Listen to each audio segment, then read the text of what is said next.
जय श्री कृष्ण। आप सभी को चैत्र मास कृष्ण पक्ष पाप मोचनी एकादशी की ढेरों शुभकामनाएं।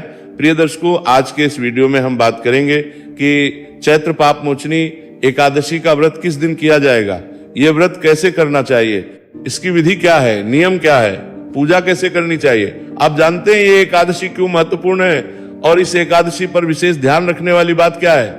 इस एकादशी पर यदि एक प्रवृत्ति की तो आप उस योग में चले जाएंगे जो आपको निश्चित रूप से नरकगामी बनाएगा। और ये मैं नहीं कह रहा, है पुराण कहते हैं। भगवान शंकर माता पार्वती को गौरी शंकर संवाद में कहते हुए इसका वर्णन करते हैं। बताऊंगा कि कैसे आपको इस योग से बचना है, कैसे आपको इसका पुण्य फल प्राप्त करना है, इसकी विधि नियम जो शास्त्रों में लिखे हैं वो क्या है, भगवान कृष्ण के द्वारा क्या इस एकादशी के विषय में कहा गया है।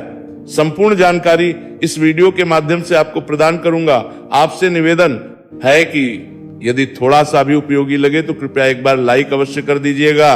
परमेश्वर वासुदेव की कृपा प्राप्त करने के लिए और अपने व्रत की सफलता के लिए कमेंट बॉक्स में अवश्य लिखिएगा जय श्री हरिया, ओम नमो भगवते वासुदेवाय नमः। आप देख रहे हैं प्राचीन मार्ग टीवी ज्योतिष संस्थान का प्रतिष्ठित यूट्यूब चैनल प्राचीन मार्ग टीवी धार्मिक। हम यहाँ सभी व्रत और त्योहारों की सही शास्त्रीय जानकारी प्रदान करते हैं। ज्योतिष और पंचांग के आधार पर आपको बताते हैं कौन सी तिथि कब है, व्रत आदि कब करना है, क्या विधि है, क्या नियम है और क्या गलती नहीं करनी है। यदि आप सभी व्रत और त्योहारों के सही शास्त्रीय जानकारी पाते रहना चाहते हैं तो कृपया चैनल को सब्सक्राइब कीजिए और बेल आइकॉन को प्रेस कीजिए। जब आप सब्सक्राइब का बटन दबाएंगे तो वहां एक घंटे का निशान बना हुआ आएगा, उसको अवश्य दबाएगा, तभी आपको हमारे सारे वीडियो प्राप्त होंगे, अन्यथा आपसे जानकारी छूट जाएगी। आइए प्रिय दर्शकों, अब बात करते हैं आने वाली एकादशी की, पापमोचनी एकादशी की। पापमोचनी एकादशी, इसके विषय में शास्त्रों में बहुत अद्भुत लिखा है। ये आपके पापों का मोचन करने वाली है, पापों का हरण करने वाली है, पापों का नाश करने वाली है। एक ऐसी एकादशी है जिसका एक व्रत करने से मनुष्य के सभी पाप नष्ट हो जाते हैं। इसके विषय में भगवान कृष्ण के द्वारा पद्म पुराण में बड़ी अद्भुत महिमा बताई गई है, बड़ी अद्भुत महिमा कही गई है। भगवान श्री कृष्ण कहते हैं कि हे युधिष्ठिर, इसके विषय में राजा मंधाता के पूछने पर ऋषि लोमष्ठ ने इसका बड़ा अद्भुत चरित्र गाया था, वो मैं आपको बताता हूं। एक अप्सरा थी मंजू घोषा। तो मंजू घोषा जो अप्सरा थी उसने ऋषि मेधावी को देखा, बड़े ही तेजस्वी ऋषि थे, बड़ी घनघोर तपस्या में लगे थे। अप्सरा मोहित हो गई तो अप्सरा ने उनकी तपस्या भंग करने का प्रयास किया। तो अधिक नजदीक तो गई नहीं, क्योंकि अधिक नजदीक जाने पे परेशानी ये थी कि कहीं ऋषि की प्रताप से कहीं वो भस्म ना हो जाए, उनके श्राप से भस्म ना हो जाए।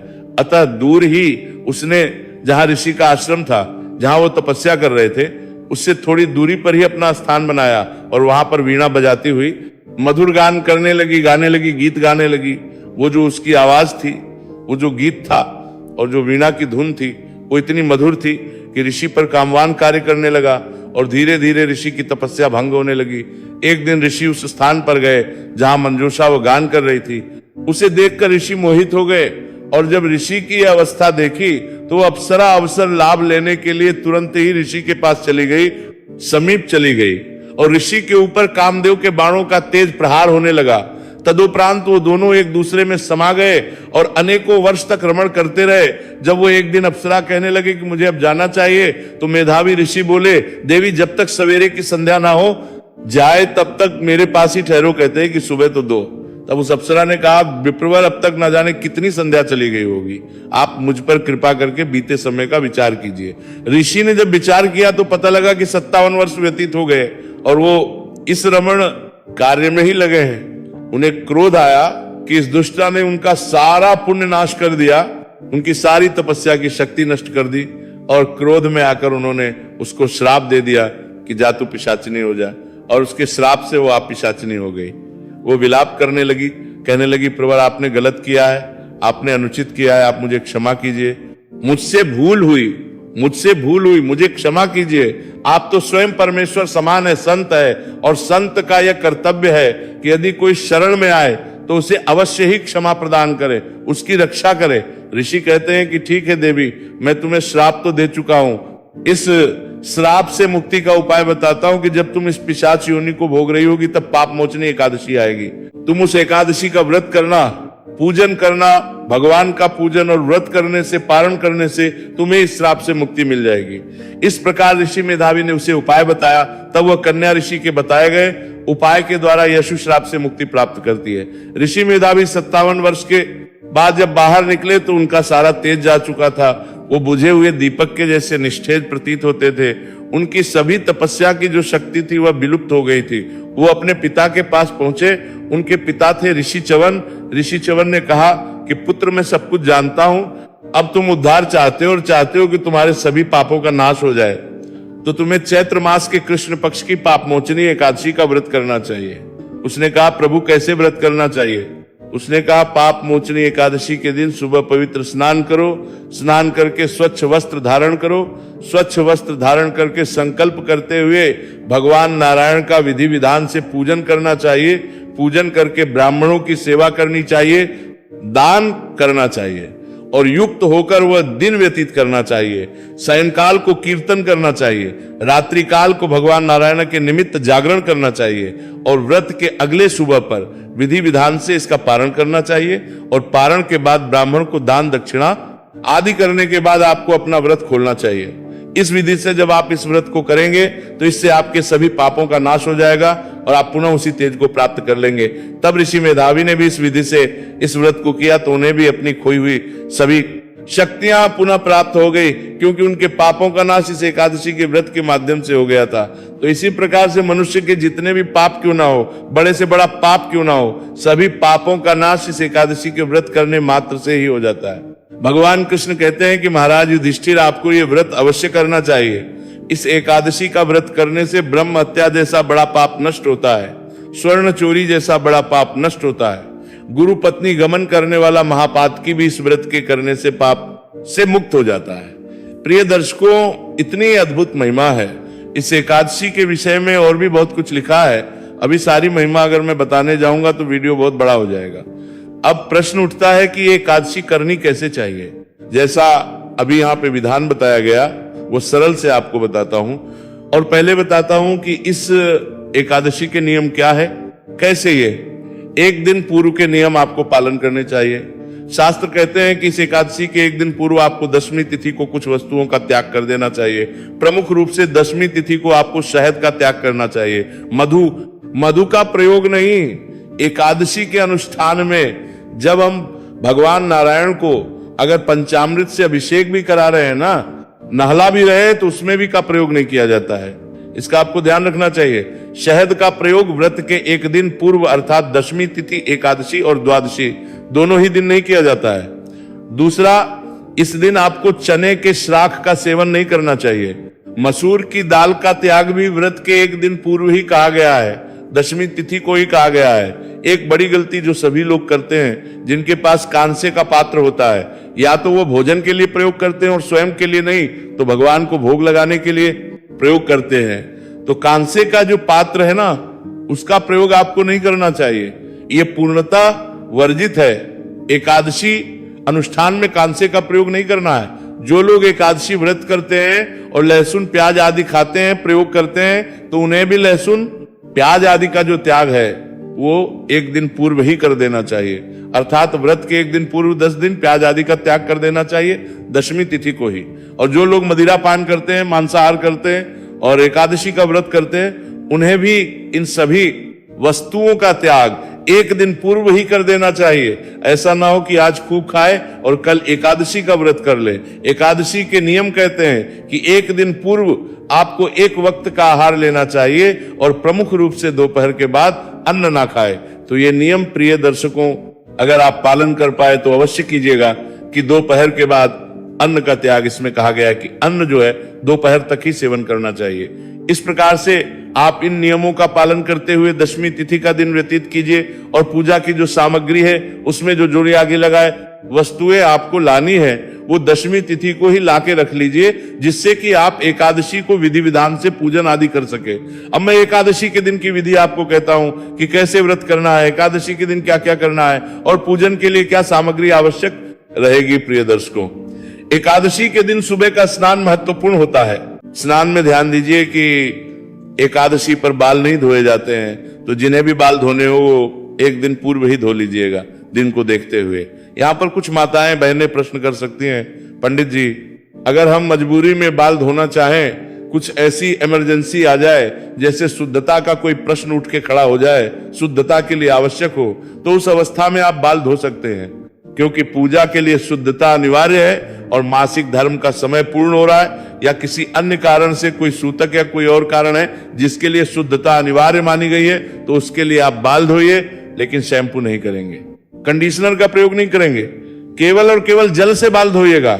और किसी प्रकार का दोष ना लगे इसके लिए बाल धोने वाला जो जल होगा ना, जिससे आप बाल धो रहे हो, थोड़ा सा कच्चा दूध मिला लीजिएगा। थोड़ा सा कच्चा दूध मिलाने से जो भी दोष होंगे इसके, वो सभी दोष दूर हो, किसी प्रकार का दोष आपको नहीं लगेगा।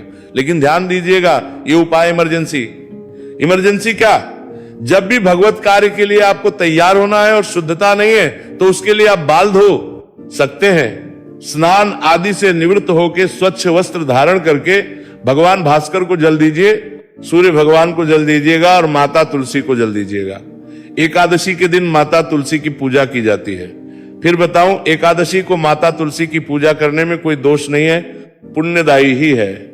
द्वादशी को तुलसी पूजन वर्जित कहा गया है। शास्त्रों में द्वादशी को माता तुलसी का एक पत्ता यदि गलती से भी टूट जाए तो उसका भी बहुत घोर पाप आपको लगता है। इसीलिए द्वादशी को पूजा नहीं करनी है, एकादशी को पूजा आदि करनी है। ये पूजा करने के बाद फिर आप भगवान नारायण की स्थापना करते हुए इस एकादशी का पूजन करेंगे। अब प्रश्न उठता है कि इसके लिए सामग्री की क्या आवश्यकता होगी। तो सामग्री के रूप में आपके पास होनी चाहिए भगवान नारायण की कोई तस्वीर या प्रतिमा, उनको स्थापित करने के लिए चौकी लीजिएगा। चौकी पर बिछाने के लिए पीला या लाल वस्त्र होना चाहिए। भगवान को पूजा में अर्पित करने के लिए रोली मोली, पान, सुपारी, लौंग, इलायची, धूप, दीप, नैवेद्य, पुष्प, इत्र, जनेऊ, पंचामृत जो बनाएंगे उसमें कच्चा दूध, दही, घी, शक्कर और गंगाजल का प्रयोग होगा।